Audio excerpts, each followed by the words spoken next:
Welcome back. Panelists here, Glaude Jr., Princeton University, Wall Street Journal columnist Peggy Noonan, Kimberly Atkins, Chief Washington Correspondent for the Boston Herald, and Jonah Goldberg, Senior Editor at National Review. We went back into the Wayback Machine from the campaign. Here's a great Paul Manafort quote during the convention that now you just have to see 2 years later. So to be clear, Mr. Trump has no financial relationships with any Russian oligarchs. That's what he said. That's what I said. That's obviously what our position is. All right. We're a long way from there, Kimberly. Really? Yes, we really are. You always have, they say there's always a tweet, there's always a quote when it comes to Paul Manafort. Obviously, what we saw this week, usually when filings come out and they paint a picture of what's going on, we call them speaking indictments. This is like a shouting indictment of the broad category that Robert Mueller is looking into, including these ever-denied connections with Russians, business deals with Russians that President Trump on the campaign trail denied having, and if people have been, as it's been shown in these indictments, lying to Congress, lying to investigators about that, that is a big problem for the president. Let me put up sort of the quick bullet points of Michael Flynn, of the Michael Flynn sentencing memo from earlier this week, plus Michael Cohen's. In the Michael Flynn, that we learned that there are 3 investigations that he's been cooperating on: the Mueller probe, an undisclosed criminal probe thought to be the attempted kidnapping of the Turkish Turkish cleric, and then a 3rd undisclosed ongoing investigation.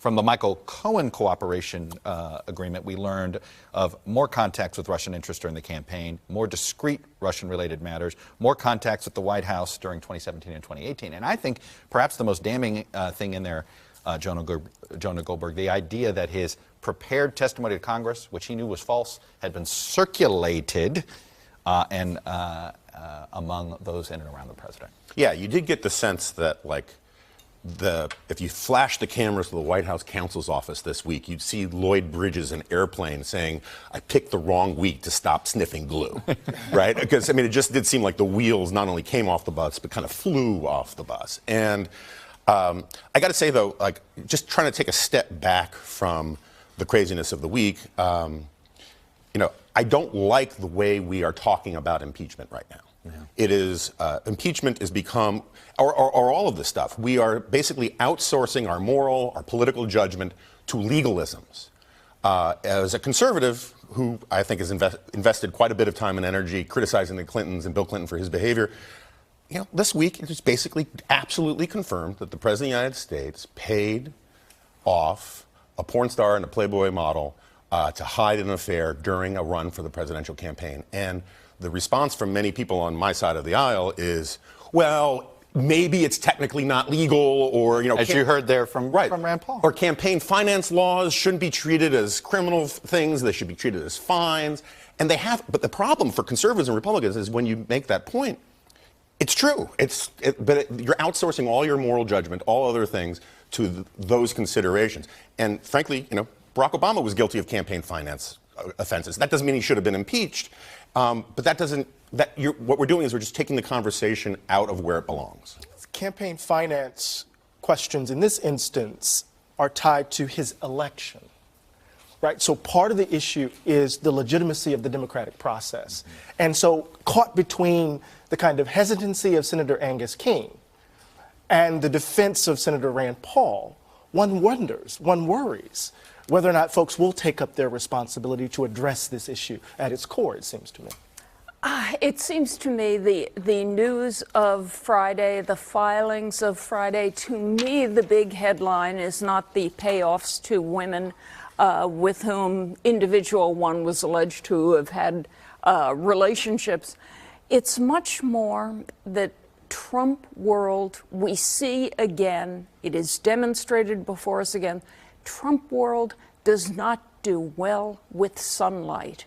It's like there are a series of rocks. They'd be great vampires, is what you're saying. They should be vampires. No, I'm saying there's a bunch of rocks or slates in Trump world, and you pick one up, and you're always seeing bugs and spiders and worms. Do you know what I mean? There's always something. The serious part is Russia. It looked to me on Friday that all needs to be developed, and it's going to go somewhere or not. but that's the serious stuff. Let's go to this issue of impeachment. It was interesting to hear Angus King's hesitance. Rand Paul, in his own constitutional way, I think believes there should be no Mueller, but if you're going to do it, you'd actually have to do it via Congress. But how do Democrats not do this? I'm thinking about what is the consequences of deciding, you know what, Angus King is right, let the voters decide in 2020. What are the consequences of that? Because that's why this lever is there. There are very few checks on a president, and even the impeachment process, it's incredibly difficult to actually take a president out of office. That's why it's never happened. Probably should be. Exactly. Yeah. That's done by design. And we're hearing a lot about, well, there's no way that he's going to be convicted in the Senate, so why try?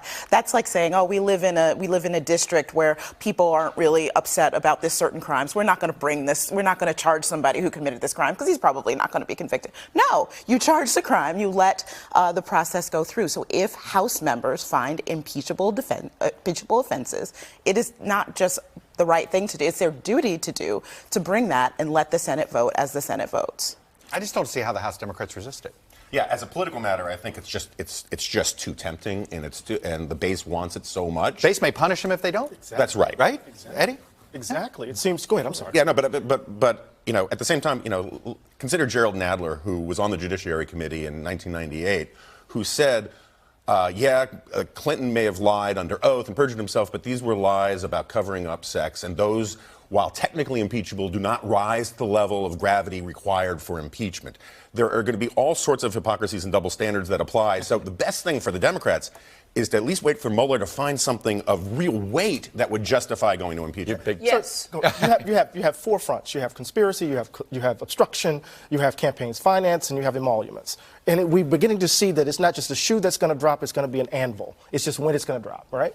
And it seems to me that if the Democrats do not pursue this vigorously, they will be in some ways held accountable for abdicating their responsibility. It seems to me that part of what, and this goes to, I understand the politics, it goes to the moral question, the ethical question. Democracy is at stake.